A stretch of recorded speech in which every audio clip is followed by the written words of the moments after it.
Whew. It is cold, and it is a 2-hour delay at school today. Not a remote learning day, mind you. Students will be in the classroom. Oh, I'm so excited. I'm so excited. Actually, I'm not excited at all, because I have to make these students do a project, and like they've just like the end of the quarter has been absolutely wrecked by like this weather and stuff like that. So, you know, it's gonna be one of these let's get it done and say we got it done kind of dealios. Anyway, on to the matter at hand. There are no matters at hand, because reasons. I realized, when I started this channel, it's just clips. There's no real focus of the channel. I had typewriter videos, a couple shooting videos, a bunch of skateboarding videos, a couple video essays, things like that, a couple like board unboxing review type thing, setup video. I don't know. It's kind of all over the place. And I kind of realized that I didn't have a focus for this. For anything. There's no point of reference in my channel, so I kind of thought I would talk a little bit about more of my skateboard journey the last couple of years and kind of give some context. So I started skating in like 1992, 1993-ish, somewhere around there. I don't know the exact date. I actually talked to my mom over the Christmas break about this. I was like, hey, do you know when we got rollerblades? Because that was kind of me and my brother's kind of first like introduction into like extreme sports. Rollerblading was getting really big, and then we found skateboarding through rollerblading because they were kind of competing, and then we decided to just skateboard. We decided we liked that a little better, or liked it a lot better rather. And so I kept skateboarding until about, I think, 2012-ish. Now, it wasn't continuous skateboarding, because I stopped skateboarding for a little bit in high school and then got back into it. I got sponsored by a local shop. Basically, I was friends with the people who ran the skate shop and the skate park that was attached to it, and like they were like, hey, enter our contest, and I was like, okay, sure, fine. And I entered the contest and I won, and so they put me on their team, and like that was kind of like my lifelong goal, was to get sponsored. At that point, I knew I was not going to be pro. I just didn't. I had skated bigger stuff. I had started skating bigger stuff, but I didn't do it consistently. It wasn't the stuff I like to do. I remember very distinctly seeing a Jamie Thomas video of him doing like what I would consider some tech stuff on some big, like doing some big stuff, and was kind of like, okay, well, I guess I'm done. That's going to be it for me. Anyway, so I joined the Marine Corps, and I thought that my skating was done. I thought I was done skateboarding. I thought the Marine Corps was going to be my life. And so I stopped skateboarding. But when I got stationed in Okinawa, Japan, I found that there was a skate park at every single little like base or camp or whatnot in Okinawa. And so that I was just like, oh, like I lived next to the skate park for a while. And so me and my roommate, he skated a little bit. We went down to I think Gate 4 Street near Kadena Air Base, and we went to a local shop there, and we bought a couple boards, and like I think I bought a helmet. The guy was like, why are you buying a helmet? I'm like, oh, well, I'm supposed to wear a helmet on base. And he's like, oh, well, nobody cares, like out in the street kind of thing. Like, okay. Like I didn't go street skating. You needed just the politics and stuff of the time. I just couldn't really leave the base by myself. And so I started skating again, and I kept skating through the Marine Corps. And then I went to, I hurt my knee. I stretched out the ligaments in my knee, and that got kind of messed up, but luckily, like, half my knee is, like, numb, like, I can't feel it from, like, repeated impacts. And so I started thinking, okay, well, maybe, like, I kind of stopped skateboarding again for a little bit. Went to college, kind of made friends with some people that liked longboarding, and I thought, okay, that's kind of cool. That should save me kind of like some pain. If I don't do tricks, I could just longboard, and got into like carver skateboards and kind of surf skate stuff and that kind of thing for a little bit. But then quickly kind of found out, like, from doing hills, that you can get hurt way worse longboarding than you can just on a regular trick board. Mostly because you're like bombing hills and stuff like that. There were a lot of hills near where I lived, and so it was kind of a natural progression. And around, I think, like, when I graduated college, I was like, all right, now I'm done with skateboarding. Like, I tried the longboard route and decided to quit. So let's see. So I think I was 25, I think, when I finally quit skateboarding. And it was 15 years between me quitting skateboarding and me stepping back on the board again. Yeah, that sounds about right, because that'd be about 2 years ago, because it was about 2022, 2023, that kind of time frame when I started skateboarding again. And I didn't really, like, I had got in my head, because I'm an old skater, and was in the military and really into martial arts for a long time. And I just wrecked my body.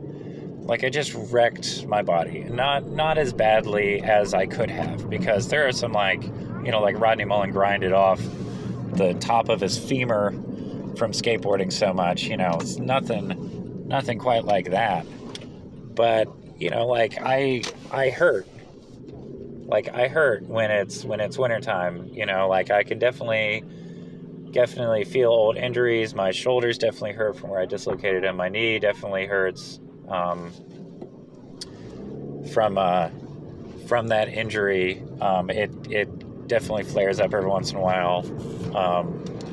Like, I broke my arm while biking. Like, it's just it's just accumulated damage. You just don't really realize the amount of accumulated damage you get from engaging in all these activities. You just don't really realize how much repeated daily impacts on your joints have. And so I just kind of thought, you know what, skateboarding is just never going to happen again. It's just never going to happen again. My knees can't take it. My body can't take it. I'm too old. And for a little bit, definitely, I think when I was about 35, 36-ish, something in there, I kind of looked in the mirror one day and realized that, like, I had like a big old gut, and was kind of like, because everything hurt so much, I had kind of given up on everything. I kind of just stopped, like, exercising or being active and doing anything like that. And so I was like, no, I don't want to live this way. So I start working out again. I start getting real consistent with that.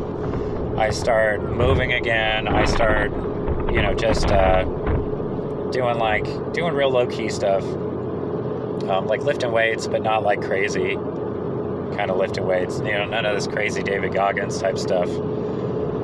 And fast forward again a couple years or so, and my girls, they're old enough where they can start playing on the driveway with scooters. So they had like scooters, and they had kickboards, and they had different stuff like that. And they start rolling up and down on our driveway. And I'm like, oh, okay, cool. So I was like, you know what? Let me bust out my 10-year-old Monster Carver skateboard, and I'll roll around on the driveway too. And so I start carving up and down the driveway. And then I realized, I'm like, okay, well, that was fun. And then I start doing little ollies again. And then I start doing I'm like, well, I wonder if you can 180 on this board, because it's got this like crazy weird front truck spring system kind of thing. And I start realizing, like, oh yeah, you can 180. You just got to kind of like revert right away. And I kind of like, and I go, okay, well, this is really cool. Like, and so I spent a couple months just on that Carver board. Springtime's coming and things are starting to warm up, and I'm like, all right, I'm gonna buy a Complete. I'm gonna get on Skate Warehouse, and I'm gonna buy a Complete. And I bought it. I'm like, all right, I didn't know what to buy, so I just bought. I'm like, all right, what would my ideal setup be the last time I was skating like tricks on like a trick board? So I got a 7.62 blank from Skate Warehouse. I got some 7.62 Ace trucks. I got riser pads because it was like the area where I lived had horrendous sidewalks and just horrendous cracked pavement everywhere. And when I lived in Ohio, I skated big wheels because of the same kind of thing. And I was just like, I don't want to deal with all the cracks and stuff. I want to be able to roll and skate around here. So I got these 85A 60 millimeter bomber wheels from Bones. What else? I think I had like the Reds bearings or whatnot, just because they're good enough. I don't really care about bearings. You get the Swiss ones. They just get filled with grit and get messed up anyway. So it kind of evens itself out. So I don't really see the point. And I got myself a pair of like DC shoes, and they were just these giant, puffy, like kind of like 90s skate shoes or whatnot. And so I skated that for a couple weeks, and then I broke my board because I weigh like 200 pounds, and I'm on this like little dinky blank or whatnot. I went to the park a couple times. It was really like the experience going from the Carver, Monster Carver, it feels like you have no front truck. It feels like you're just kind of floating, and you can do a complete 180 like stainless steel, or a complete 360 stainless steel. Like that's the turning radius. And so going from that even to like Aces, felt like I was suddenly in non-turn prison, which is not the case, but that's what I felt like. And so I skated that for a little bit. I skated, but what I realized was I could still skate. And what I told my wife was, I said, hey, I'm just gonna skate small stuff. And I don't think I have kept my promise to that, that's for sure. But I was like, I'm gonna skate just like curbs and little mani pads and stuff like that, things that aren't real high. For safety's sake. And I'm still I still don't do anything real crazy. And so I started, so I built like a little box and a little rail, and I'm skating that. I break my board. I get another board for Father's Day from Zoomies. My girls went and bought it. They bought some girl weird deck. Not the girl, the brand. Like a woman pro skateboarder model for me, because that was the only small deck size they had. And it was an okay board. I still have it. I used it as a snow skate during the snow. But I crack that deck. I don't completely break it, but I crack it. And I go, okay, well, crap. And so I order a crooked deck because I really like Mark Gonzalez, and it has a size I like. And so that's like 7.75, I think. And so I skate that for like a day, and I crack that. And I go, okay, well, obviously, I'm too heavy for what I'm doing and the boards I'm riding. So for my birthday, I'm like, all right, I'm going to order. I think I ordered another Complete, but I ordered another Complete, and my girls, they buy me some like K5 Crux trucks from Amazon because they like the way they look. Yeah. And so I knew big boards were kind of in and kind of trendy. Wide boards were kind of trendy. And so I bought, this is me sizing up, which is not a small board, but I bought a 8.25 Powell flight deck. I don't remember the shape is the blue one, whatever shape the blue one is. And like, it's pretty good. Like, it has a longer wheelbase than I like. I don't like the longer wheelbase. So that's my only kind of beef with that. If they made it in a shorter wheelbase, I'd probably ride that all day long. But I got that, and just like over the course of skating, like those few months, I realized that like I could skate. Like I could skate again. Like a lot of my old tricks were coming back. Like I couldn't skate in the same way. Like I tried, like when I first got my board, I tried doing like 4-hour-long skate sessions. Like, and I just kept pushing myself and pushing myself and pushing myself. And like I would just like obliterate myself. And then I would, like, for a second I thought I missed my turn. Like I would just obliterate myself skating so long, and then I would try and go out the next day and skate again and try and do the same thing. Like this is like all over during the summer. And I didn't know how to skate as a older skater. And so I was just, just like obliterating myself to no end. But I realized I could do it.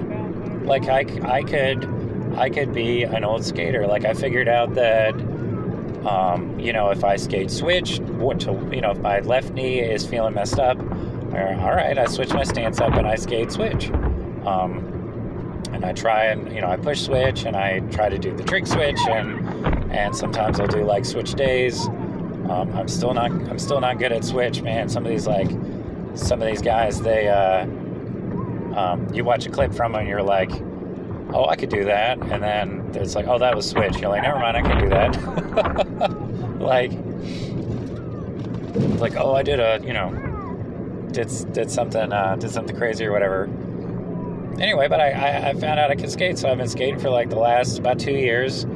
I did take a short break when I moved. So I spent, I think it was like 3 or I guess it was about a year. I guess I took a year off. So I guess, I've been skating for 2 years, but I guess it's been like a year.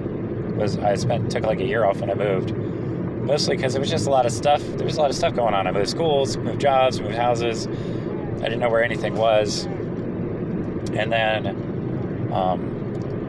when the summer started coming back, when school was winding down, the summer came back, I was like, you know what?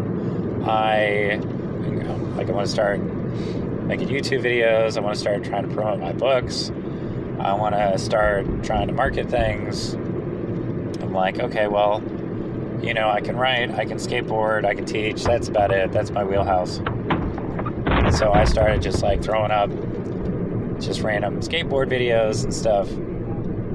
And that's kind of where we are now. Like, so I've been actually found out that where I live, like where I used to live, I was close to one skate park that was like 20 minutes away, just with city driving.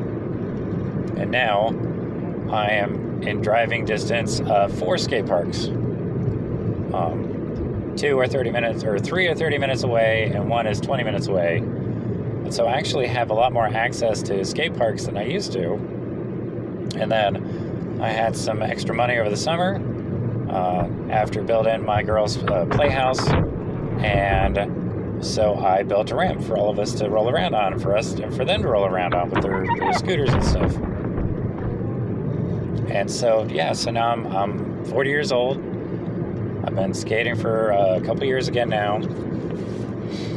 It is different, but, you can skate. It is possible to do. I always kind of thought, always kind of thought that I was going to be done. At some point, you know, when I was 13, I was like, I'm going to skateboard forever. And then when I was 18, I was like, I'm done skateboarding. and then, you know, just kept on skating or whatnot. And then when I got, you know, like I said, I've quit a bunch of times and I've started a bunch of times. And so now I'm just, I don't know, just trying to enjoy the ride, enjoy the grind, just trying to enjoy like doing the type of tricks I like to do. I like to do trick combinations. I like, you know, I guess it's, you know, I used to be a big tech skater when I was a kid, and I still like tech skating. It gets kind of, I don't know, like it's kind of, I'm not sure if I do. I always thought I was a tech skater. Maybe I'm not a tech skater, you know, like people like, you know, like, oh, it's kind of, I don't know. Anyway, that's my story. I don't know if anybody cares. I'm not sure if I care. But I just thought, you know, hey, this is me. This is what I'm doing. I thought I'd just explain myself. All right, peace. Oh, we got that.